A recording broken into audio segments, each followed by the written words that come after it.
governo, é compromisso do próprio secretário de Segurança descentralizar essas delegacias especializadas. Como foi dito aqui, a delegacia do idoso também foi uma importante conquista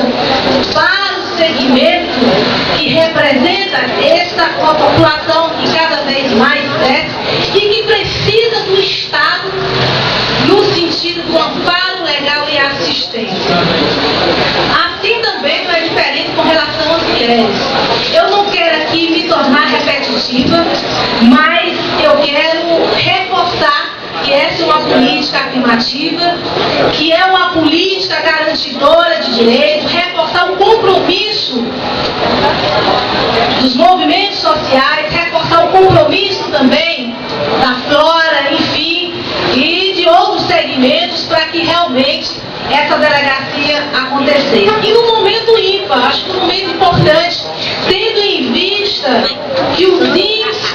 que diz respeito à violência contra a mulher na região de Picos, eu soube aqui as autoridades judiciais que é muito alto o índice, que é tanto que chegou ao conhecimento de que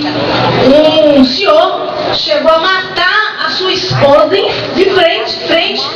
aos seus filhos, uma forma brutal de assassinato que chocou toda a população de Picos, e parece que há 15 dias atrás essa foi a informação que me chegou. Então justifica sim, delegado Robert,